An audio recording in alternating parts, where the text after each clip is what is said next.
Ce matin, nous partons faire les courses à Coronado.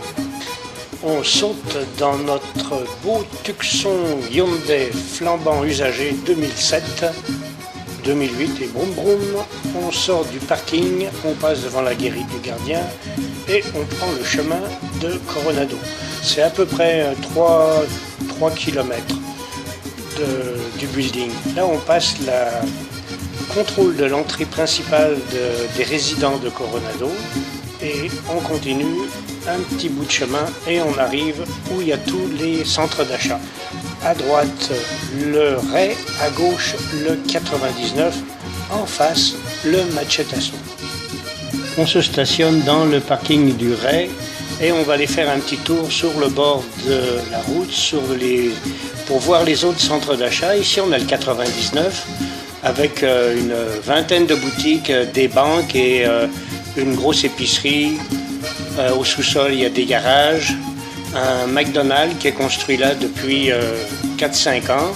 Alors là, on est sur le bord de la Panamérica. La Panamérica, c'est l'autoroute qui traverse toute l'Amérique centrale. En fait, c'est pas vraiment une autoroute. Là, on voit les beaux filages du tiers-monde.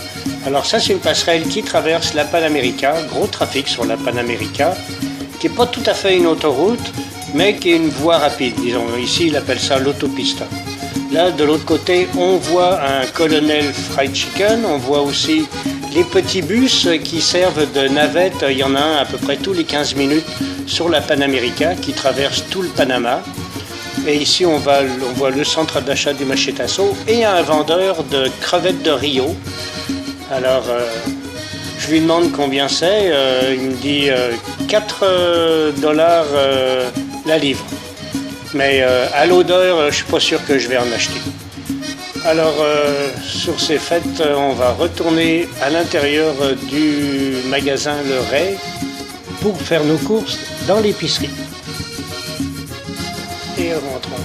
Pas de sac en plastique dans ce magasin, sauf pour les fruits. Petit tour du magasin, à travers toutes les rangées, bien fourni, à peu près tout ce qu'on est habitué à trouver et un peu plus à des prix en dollars américains, un peu plus cher. Bien sûr, faut pas trop compter trouver des fromages, des charcuteries, des trucs comme ça, mais en général on trouve pas mal tout ce qu'on veut et principalement des fruits tropicaux. Ici le rayon charcuterie avec de la saucisse, du jambon. Ici le rayon des vins avec un choix pas mal important, un peu comme aux États-Unis, des très bons rhums, bien sûr, c'est le pays du rhum. Ici le rayon boulangerie avec des pains français et des pains ciabatta. Le rayon des viandes avec du bœuf, du porc, du poulet, à des prix moyennement intéressant. Le rayon réfrigéré, yogourt, lait, quelques petits fromages, yogourt, et ensuite on passe à la caisse. Alors à la caisse, on a les petits emballeurs qui mettent tous les produits dans les sacs. Celui-là, il fait la baboune. C'est surprenant de voir la main-d'œuvre disponible ici, du cheap labor, en veux-tu, en voilà. Et quand tout est bien pacté, on s'en va à la voiture, même pas besoin de porter les sacs nous-mêmes. Un petit 25 sous le type, et c'est reparti pour la maison. Beaucoup de circulation.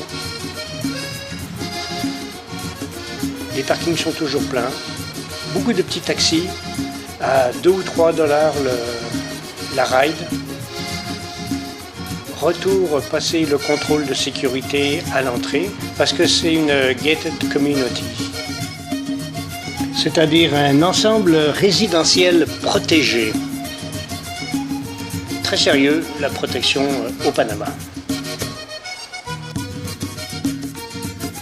encore quelques tours de roue et nous retournons dans notre complexe résidentiel et on va se garer à notre place dans le parking.